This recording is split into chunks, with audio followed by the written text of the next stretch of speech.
శ్రీ శుభంకరి సేవా సమితి వారి ఆధ్వర్యంలో 11/7/2025 నుంచి 20/7/2025 వరకు 6 సుబ్రహ్మణ్య స్వామి క్షేత్రాల్లో సుబ్రహ్మణ్య స్వామి కళ్యాణం. ఈ కార్యక్రమాల్లో పాల్గొనదలిస్తే సంప్రదించగలరు 8328611324.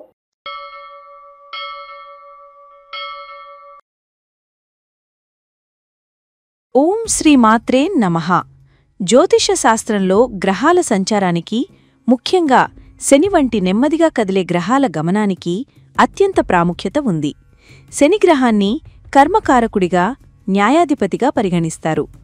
ఆయన సంచారం ప్రతి రాశివారి జీవితంలోనూ దీర్ఘకాలిక ప్రభావాలను చూపుతుంది. ఇక శనిగ్రహం తన సహజ గమనానికి వ్యతిరేకంగా వెనుక కదులుతున్నట్లు కనిపించే కాలాన్ని తిరోగమనం, రెట్రోగ్రేడ్ అంటారు. ఇది కేవలం భూమి నుంచి చూస్తే కలిగే ఒక దృగ్భ్రాంతి అయినప్పటికీ జ్యోతిషపరంగా దీని ప్రభావం చాలా శక్తివంతమైనది. ఈ సమయంలో శనిగ్రహం తన కారకత్వాలకు సంబంధించిన ఫలితాలను మరింత తీవ్రంగా, లోతుగా సమీక్షించే అవకాశాన్ని ఇస్తుంది. 2025వ సంవత్సరంలో శని భగవానుడు జూలై 13వ తేదీ నుంచి నవంబర్ 28వ తేదీ వరకు, అనగా సుమారు 138 రోజుల పాటు కుంభరాశిలో తిరోగమనంలో ఉండబోతున్నాడు. ఈ సుదీర్ఘకాలం మకర రాశివారికి ఎలా ఉండబోతోందో, ఈ సమయంలో వారు ఎదుర్కొనే సవాళ్లేమిటి, వారు శనీశ్వరుని అనుగ్రహం పొంది ప్రతికూల ప్రభావాలను అధిగమించడానికి ఎలాంటి పరిహారాలు పాటించాలో వివరంగా పరిశీలిద్దాం. అంతకన్నా ముందు మీరు మొదటిసారి ఛానల్ని చూసినట్లయితే వెంటనే సబ్స్క్రైబ్ చేసుకోండి. వీడియో నచ్చినట్లయితే లైక్ చేయండి, షేర్ చేయండి. మకర రాశికి అధిపతి స్వయంగా శని భగవానుడే. మీ రాశ్యాధిపతి మీ రాశికి ద్వితీయ స్థానమైన కుంభరాశిలో సంచరిస్తున్నాడు. జ్యోతిష శాస్త్రంలో ద్వితీయ స్థానాన్ని ధనస్థానం, కుటుంబస్థానం మరియు వాక్స్థానం అని అంటారు. అంటే ఈ స్థానం ప్రధానంగా మీ ఆర్థిక వ్యవహారాలు, కుటుంబ సభ్యులతో మీ సంబంధాలు మరియు మీ మాట తీరును సూచిస్తుంది. ప్రస్తుతం మకర రాశివారు ఏలినాటి శని యొక్క చివరి దశలో, అంటే పాదశనిలో ప్రయాణిస్తున్నారు. ఈ దశ ఇప్పటికే ఆర్థిక, కుటుంబ విషయాలలో కొన్ని పరీక్షలను, ఒత్తిడులను తీసుకువచ్చి ఉంటుంది. ఇప్పుడు ఇదే ద్వితీయ స్థానంలో మీ రాశ్యాధిపతి అయిన శని తిరోగమించడం అనేది ఒక ప్రత్యేకమైన, లోతైన అంతర్మథనానికి దారితీసే కాలం. ఇది ఒక విద్యార్థి తన చివరి పరీక్షకు ముందు తాను చదివిన పాఠాలన్నింటినీ పునశ్చరణ చేసుకున్నట్లుగా ఉంటుంది. గత 2.5 సంవత్సరాలుగా ఏలినాటి శని మీకు నేర్పిన పాఠాలను సమీక్షించుకోవడానికి, సరిదిద్దుకోవడానికి మరియు భవిష్యత్తుకు బలమైన పునాది వేసుకోవడానికి శనీశ్వరుడు ఈ అవకాశాన్ని ఇస్తున్నాడు. ఈ 138 రోజుల కాలం బయటకు కనిపించే పురోగతి కంటే అంతర్గత శుద్ధికి, గత పొరపాట్లను సరిదిద్దుకోవడానికి ఎక్కువ ప్రాధాన్యత ఇస్తుంది. ఈ తిరోగమన కాలంలో మకర రాశివారు ప్రధానంగా ఆర్థిక విషయాలలో చాలా జాగ్రత్తగా ఉండాలి. శని తిరోగమనం ద్వితీయ స్థానంలో జరగడం వల్ల ఆర్థిక ప్రవాహంలో మందగమనం, ఊహించని ఖర్చులు, రావలసిన డబ్బు చేతికి అందడంలో జాప్యం వంటివి అనుభవంలోకి వస్తాయి. మీరు గతంలో పెట్టిన పెట్టుబడుల గురించి పునరాలోచించాల్సిన అవసరం రావచ్చు. కొన్ని పెట్టుబడులు ఆశించిన ఫలితాలను ఇవ్వకపోవచ్చు. ఈ సమయంలో కొత్తగా పెద్ద మొత్తంలో పెట్టుబడులు పెట్టడం, ఇతరులకు అప్పులు ఇవ్వడం లేదా హామీలు ఉండటం వంటివి చేయకపోవడం ఉత్తమం. ప్రతి రూపాయిని లెక్కించి ఖర్చు చేయాల్సిన అవసరం ఉంటుంది. బడ్జెట్ వేసుకుని దాని ప్రకారం ఖచ్చితంగా నడుచుకోవడం ద్వారా ఆర్థిక ఒత్తిడిని చాలా వరకు తగ్గించుకోవచ్చు. పాత అప్పులు, బాకీలు ఏవైనా ఉంటే వాటిని తీర్చడానికి ఇది అనుకూలమైన సమయం. ఈ కాలంలో మీరు ఆర్థిక క్రమశిక్షణను పాటిస్తే శని తిరోగమనం ముగిసిన తర్వాత మీ ఆర్థిక పరిస్థితి మరింత స్థిరంగా, బలంగా మారుతుంది. ఇది భవిష్యత్తు కోసం పొదుపు యొక్క ప్రాముఖ్యతను నేర్పే కాలం.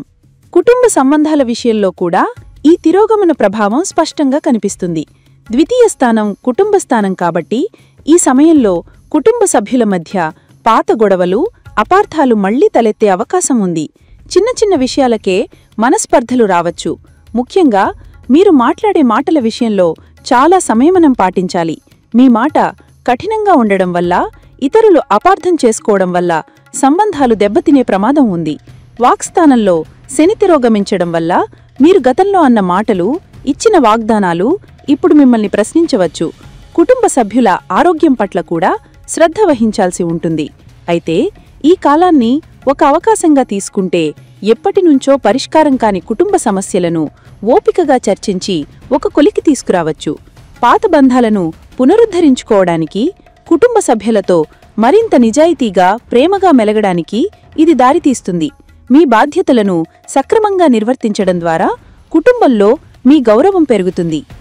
వృత్తి, ఉద్యోగ, వ్యాపార రంగాలలో ఉన్న మకర రాశివారికి ఈ కాలం ఒక రకమైన స్తబ్దతను తీసుకురావచ్చు. మీరు చేసే కష్టానికి తక్షణ గుర్తింపుగాని, ఫలితంగాని కనిపించకపోవచ్చు. ప్రాజెక్టులు ఆలస్యం కావడం, పై అధికారులతో లేదా సహజోగులతో అభిప్రాయ భేదాలు రావడం, పనిలో అసంతృప్తి పెరగడం వంటివి జరగవచ్చు. మీ కెరీర్ గమ్యం గురించి మీకే సందేహాలు తలెత్తవచ్చు. అయితే ఇక్కడ భయపడాల్సిన పని లేదు. శని తిరోగమనం అంటే వెనక్కి వెళ్లడం కాదు, పునాదిని బలోపేతం చేసుకోవడం. ఈ సమయంలో మీరు మీ నైపుణ్యాలను మెరుగుపరుచుకోవడం, పాత ప్రాజెక్టులను పూర్తి చేయడం, మీ పనిలో ఉన్న లోపాలను సరిదిద్దుకోవడంపై దృష్టి పెట్టాలి. కొత్తగా ఏవైనా కోర్సులు నేర్చుకోవడానికి, మీ పరిజ్ఞానాన్ని పెంచుకోవడానికి ఇది సరైన సమయం.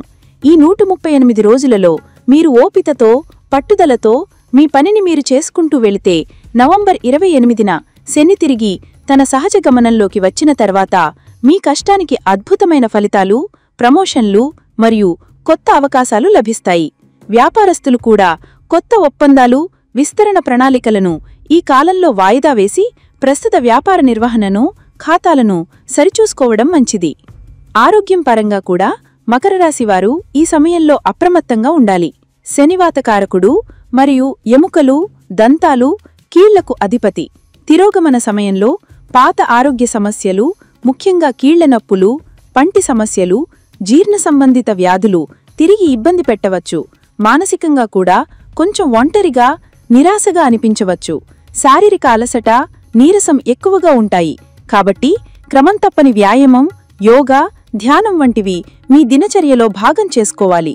పౌష్టికాహారం తీసుకోవడం, తగినంత విశ్రాంతి తీసుకోవడం చాలా అవసరం. ఆరోగ్యకరమైన జీవనశైలిని అలవర్చుకోవడానికి శనీశ్వరుడు ఇస్తున్న ఒక హెచ్చరికగా ఈ కాలాన్ని భావించాలి. ఏ చిన్న ఆరోగ్య సమస్య వచ్చినా నిర్లక్ష్యం చేయకుండా వెంటనే వైద్యుణ్ణి సంప్రదించడం ఉత్తమం. ఈ తిరోగమన కాలంలో ఎదురయ్యే సవాళ్లను ఎదుర్కొని శనీశ్వరుని పూర్తి అనుగ్రహం పొందడానికి మకర రాశివారు భక్తి శ్రద్ధలతో కొన్ని పరిహారాలను పాటించడం అత్యంత ఆవశ్యకం. శని క్రమశిక్షణకు, సేవకు, న్యాయానికి ప్రతీకం. కాబట్టి ఆయనకు ఇష్టమైన పనులు చేయడం ద్వారా ఆయన అనుగ్రహాన్ని సులభంగా పొందవచ్చు.